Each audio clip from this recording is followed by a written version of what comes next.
오늘 마가복음 5장의 이야기를 자세히 살펴보면 사실 하나의 이야기가 아니고 두 개의 이야기, 세 장면을 만날 수가 있습니다. 그래서 좀 구조가 실질적으로 복잡하게 돼 있어요.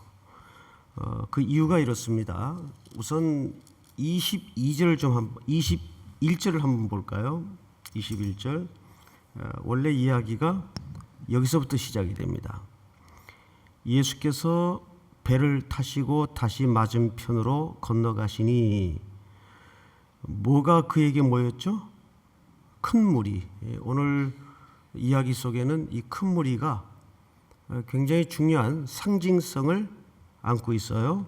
큰 무리가 예수님에게 모여들었습니다.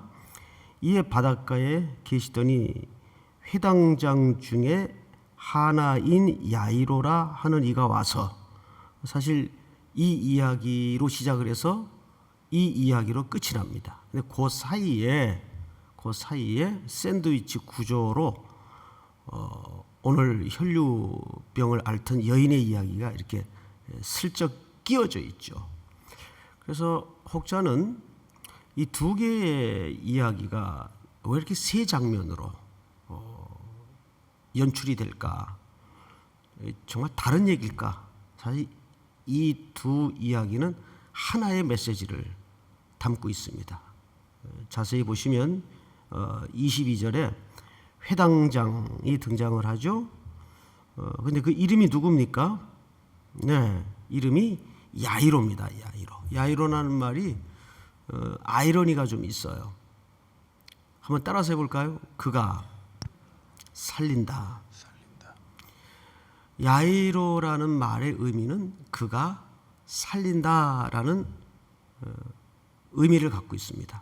자, 그런데 바로 이어서 이런 그에 관한 이야기를 하고 있습니다. 야이로라 하는 이가 와서 예수를 보고 발 아래 엎드려, 이렇게 돼 있죠. 그런데 원래 그 정확하게 번역을 하면 발 아래가 아니고 발 앞에입니다. 발 앞에. 이제 뭐 아래나 앞에나 뭐 그렇게 큰 차이가 있나?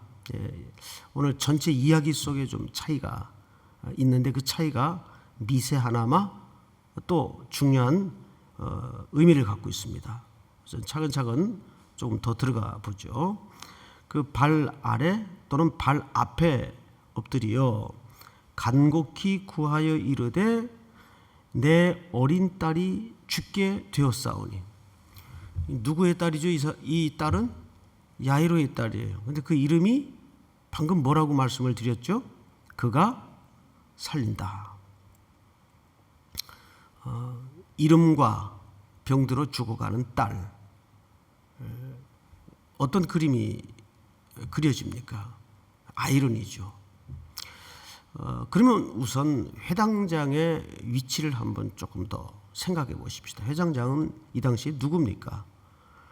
말 그대로 율법을 주관하고 예배를 집례하고 회당을 책임지고 이스라엘 백성들에게 하나님의 말씀을 통해서 기도하고 가르치는 인물이에요. 그래서 그 율법으로 백성들을 치유하고 회복하고 살려내고 하는 본연의 임무를 갖고 있는 인물이 야이로입니다. 그래서 그 이름 자체가 그가 살린다라는 뜻이에요. 근데 정작 그 딸은 지금 죽어가고 있어요. 병이 들어서. 성경을 조금 더 보십시다. 23절 간곡히 구하여 이르되 내 어린 딸이 죽게 되었사오니 오셔서 그 위에 손을 얹으사 그로 구원을 받아 살게 하소서 하거늘. 이 한 절 속에 그 아버지로서의 절박함 또 간절함, 모든 개념들이 잘 드러나 있어요. 그래서 우리가 이 본문만 보면 굉장히 믿음이 참 있다, 이렇게 보여집니다. 물론 일말의 믿음이라도 있었기에 나왔겠죠. 근데 여러분 좀 냉정하게 한번 생각을 해서 내 삶의 환경에서 이런 일이 벌어졌을 때 여러분 같으면 누구에겐 늘 이렇게 절박하지 않을까요? 마치 뭐라도 붙잡고 싶은 심정일까요? 그렇죠. 지푸라기라도 붙잡고 싶은 심정이 안 들어오겠어요? 그래서 이것을 정확하게 예수님에 대한 선한 뜻과 또 믿음으로만 볼 수가 없습니다. 사실은 많은 그 신약 학자들이 이 23절의 야이로의 고백을 어떻게 설명을 하는가 하면 자기의 절박함, 자기의 절실함 때문에 거의 그 지푸라기라도 붙잡고 싶은 심정으로 예수를 윽박지르는 그런, 저도 어쩌다 이렇게 목회를 하다 보니까 이런 경우를 참 많이 겪어요. 그러니까 자기 상황에 너무 이제 몰두하다 보니까 또 그럴 수밖에 없고, 거의 누구라도 내 딸만 고쳐준다면. 그래서 24절 맞아 보십시다. 이에 그와 함께 가실새 큰 무리가 따라가며 애워싸 밀더라. 여기 또 무슨 무리가 나오죠? 큰 무리가 등장해요. 큰 무리. 중요합니다. 아까도 21절에 큰 무리가 등장을 했어요. 그런데 똑같은 큰 무리인데 차이가 하나 있죠. 그 차이를 발견하기 위해서 21절을 다시 한번 볼까요? 큰 무리가 그에게로 어떻게 했죠? 모이건을. 근데 모였던 그 큰 무리가 24절에서는 지금 어떤 표현을 쓰고 있나요? 큰 무리가 따라가며, 예수님에게 모여들었던 큰 무리가 24절쯤 와서는 예수님을 따라가고 있어요. 근데 지금 예수님은 어디로 가는 중인가 하면 바로 그 야이로의 딸을 고쳐주러, 그가 믿음이 있던 상관없이 그의 절실함을 바라보시고 예수님이 마음에 슬픔을 가지시고 그 통증을 공감하셔서 이제 가는 중인데 그 길에 여전히 큰 무리가 따라가고 있어요. 근데 이때 그 길노중에서 만난 여인의 사건이 오늘 바로 본문의 내용입니다. 자, 그럼 장면이 좀 바뀌겠죠? 25절을 보십시다. 12해를 혈류증으로 알아온 한 여자가 있어 많은 의사에게 많은 괴로움을 받았다. 자, 여러분, 회당장은, 그 야이로라는 이름은 다시 한번 기억하십시다. 무슨 의미라고요? 그가 살린다. 그러니까 그 회당장은 사실상 누구를 암시하고 있는 인물이요 상징인가 하면 그 시대의 율법학자들입니다. 종교인들이에요. 그 지도자들은 당연히 마땅히 그 이름만큼 병들고 공고한 영혼들을 만지고 치료하고 일으키고 살려내야 되는 인물이에요. 그런데 그 인물과 버금가는 표현 하나가 여기 많은 의사라는 말이 있어요. 많은 의사. 26절을 다시 한번 볼까요? 많은 의사가 오히려 그 혈류병을 앓던 여인을 어떻게 했다고 표현되어 있어요? 많이 괴롭혔어요. 이것이 그 당시 유대 지도자들의 정확한 상황입니다. 그들은 자기들도 지키지 못하는 어마어마한 율법의 조항들을 세부 사항까지 이래저래 만들어 놓고 백성들의 삶의 어깨에 무거운 멍에를, 자기들도 지지 않는 멍에를 잔뜩 지워서 피폐하게 만들고 공고하게 만든 거예요. 그래서 예수님께서 수고하고 무거운 짐진 자들아 다 내게로 오라 내가 너희를 쉬게 하리라 라는 말씀은 단순히 사는 게 힘든 사람들에게 이렇게 보편적 가치로는 그런 의미가 있지만 조금 더 좁혀 정확하게 설명을 하자면 그 당시 어마어마한 율법 조항을 덧씌우고 입혀서 그 짐에 짓눌려 있는 백성들의 피폐한 영적 상태를 두고 하신 말씀이에요. 정확하게 그 얘기예요. 많은 의사에게 많은 괴로움을 받았던 여인이에요. 그러면 죽어가는 딸 12회를 혈류증으로 앓고 점점 상황은 절망으로 향해 가고 있는 이 여인은 누구를 가리킬까요? 바로 그 당시 큰 무리를 가리키는 거예요.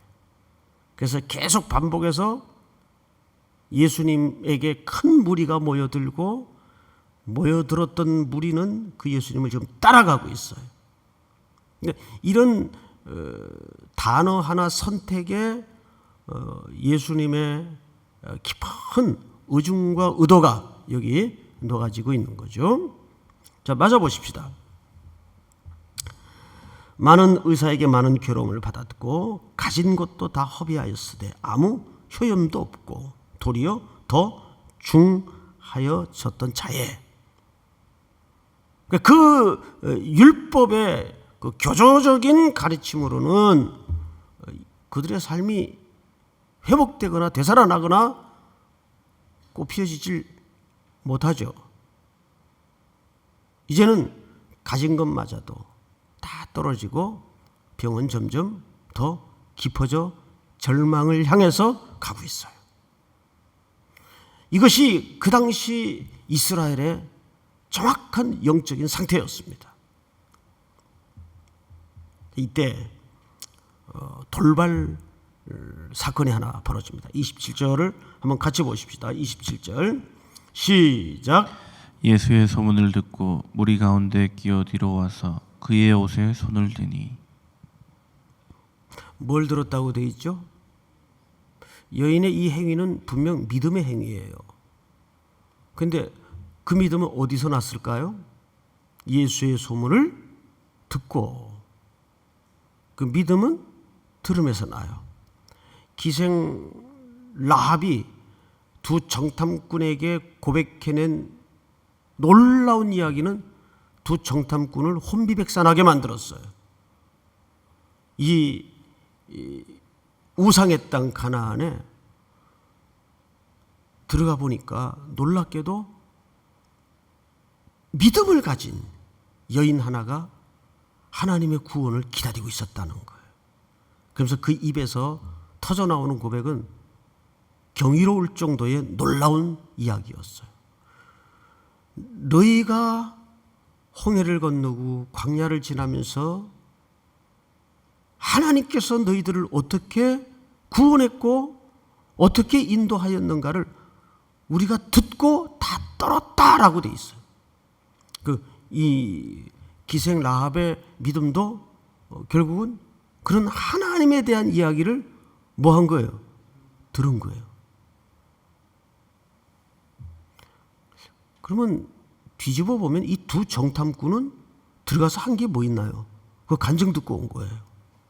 정탐은 자체하고라도 그 기생 라합의 간증 듣고 온 거예요. 이게 사실 하나님의 아주 해악적 액션이죠. 가서 그 사람들은 정탐도 못했어요. 라합 간증 듣고 왔어요. 자, 여기 보시면 이 여인이 예수의 소문을 듣고 무리 가운데 끼어. 자, 이 여인도 어디에 끼어 있었던 여인이죠? 예, 무리 가운데 끼어 있었던 여인이에요. 즉, 이 말은 이 무리의 상태가, 이 큰 청중의 상태가 이 여인과 별반 다를 바 없었다 그 말이에요. 상태가. 그런데 이 여인은 도무지 이 무리에 조차 끼어 있을 수 없는 여인인데 지금 여기에 그 일말의 믿음을 가지고 나왔어요. 죽음을 각오하고 그 공동체가 밀어내도 나온 거예요. 그때 예수님께서 이런 얘기를 합니다. 뒤로 와서 아까 그 야이로는 예수님이 어디에 앉았다고 돼 있죠? 앞에 발 아래 또는 앞에 같은 얘기일 텐데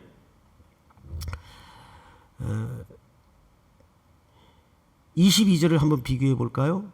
회당장 중에 하나인 야이로라는 이가 와서 예수를 보고 발 앞에, 여긴 아래라고 되어 있는데, 근데 지금 이 여인은 예수님을 어디서 다가섰나요? 뒤에. 우리는 예수님 앞에 설 수도 없고 앞에 서서는 안 되는 존재입니다. 우리 지난주 주일 저녁에 예수님이 예루살렘을 향해 가실 때도 먼저 가신 게 아니라 제자들 앞에 가셨어요. 그래서 예수님은 항상 우리를 이끄세요. 믿습니까? 우리는 딱 하나밖에 할 게 없어요. 우리 찬송가 가사에도 있는 것처럼 나는 예수 따라가는, 나는 예수, 그런 찬송 아시죠? 예, 따라가는 예수의 군사라. 근데 이 여인은 예수님이 뒤에 와서 예수님의 이제 옷에 터치를 합니다. 자, 28절을 잘 보십시다. 이는 내가 그의 손에만 손을 대어도 구원을 받으리라 생각함일러라. 이때 이제 청중 속의 제자 그룹이 이런 평가를 내놓습니다. 다음 절 29절을 다 같이 한번 읽어볼까요? 시작. 이에 그의 혈루 근원이 곧 마름에 병이 나은 줄을 몸에 깨달으니라. 예수께서 그 능력이 자기에게서 나간 줄을 곧 스스로 아시고 무리 가운데 돌이켜 말씀하시되 누가 내 옷에 손을 대었느냐 하시니, 이제 제자들이 얘기합니다. 시작. 제자들이 여짜오되 무리가 애워싸 믿는 것을 보시며 누가 내게 손을 대었느냐 물으시나이까 하되. 자, 여기 예수님의 표현과 제자들의 표현에 어마어마한 차이. 그러나 우리가 무심히 읽다 보면 눈치챌 수 없는 차이가 하나 있어요. 예수님은 누군가 내 옷에 손을 댔다고 얘기해요. 근데 제자들은 뭐라고 얘기하죠? 밀었다고 얘기해요. 아, 선생님, 지금 이렇게 많은 청중들이 바짝바짝 에워싸서 밀고 있는 거 보시면서 그런 말씀하세요. 밀었다고 얘기를 해요. 그런데 이 민다라는 말이 여러분 이런 뜻입니다. 여기 민다 할 때는 괴롭힌다는 뜻이에요. 괴롭히다. 근데 여기 민다는 말이 2번 나옵니다. 원래 민다라는 말이 밀다, 미니. 그러면 지금 이 괴롭힌다는 말인데 예수님의 제자들은 그렇게 평가를 했어요. 근데 예수님은 아니다. 누군가 믿음을 가지고 내 옷에 손을 댔다. 이 큰 차이는 날마다 우리 청중 속에 벌어집니다. 누가 재밌는 얘기를 하나 했더라고요. 계속 교회 와서 예수님 괴롭히다가만 가는 사람이 있고 영적인 터치가 이루어져서 그 계시의 은혜와 예수님의 치유의 은혜를 몸소 전류가 흐르듯 경험하고 가는 사람이 있다 그래요. 정말 그런 것 같아요. 계속 바짝바짝 청중 속에 끼어서 괴롭히다가만 가는 사람이 있는가 하면 믿음을 가지고 터치를 해서 하나님의 은혜와 하나님의 부요함을 경험하고 가는 사람이 있어요. 여러분들은 오늘 하루도 어느 쪽을 사시렵니까? 계속 그저 큰 무리 중에 한 명이 되어서 그 유행 따라 바람 따라 또 오늘도 가는 날이니까 교회 가야 되겠다, 그리고 신앙생활 하는 사람이 있는가 하면 그저 매번 나에게 다가온 1시간 한 번의 예배가 너무 절박하고 절실해서 예수님의 은혜에 로그인해서 그 하나님의 놀라운 부요와 풍성한 은혜에 접촉하여 사는 인생이 되겠는가? 어느 쪽이겠습니까? 마지막으로 성경을 좀 보십시다. 32절, 예수께서 일 행한 여자를 보려고 둘러보시니 여자가 자기에게 이루어진 일을 알고 두려워하여 떨며 와서 그 앞에 엎드려 모든 사실을 여쭈니 예수께서 이르시되 딸아, 네 믿음이 너를 구원하였으니 평안히 가라. 네 병에서 놓여 뭐할지어다? 건강할지어다. 여기 건강했다는 말은 단순히 병이 고쳐졌다는 말만 단선적으로 하는 말이 아닙니다. 여기서 건강해졌다는 말은 무슨 뜻인가 하면 이런 뜻입니다. 모든 삶이 온전한 균형을 잡게 되었다, 그 말이에요. 그 핵심이 어디 있었어요? 왜 이 여인의 삶은 뭉그러지고 혼란스럽고 피폐해지고 점점 허비되어져만 갔나요? 하나예요. 예수를 만나지 못했기 때문입니다. 예수만이 온전한 치유자. 이 예수가 이 여인의 생애 속에 임하시는 순간 이 여인의 모든 종합적인 삶은 어떻게 됐다고요? 균형을 갖게 되었어요. 제자리를 찾게 되었어요. 부흥이라는 게 뭐라 그랬죠? 제자리로 돌아가는 거예요. 엉클어지고 흐트러졌던 모든 삶의 무질서가 원래의 자리로 돌아가는 것이 부흥입니다. 오늘도 그런 부흥이 이 혈류증을 앓던 여인처럼, 회복된 여인처럼 여러분 소소한 일상에게까지 그대로 임할 수 있는 복된 하루가 될 수 있기를 주님의 이름으로 축복합니다.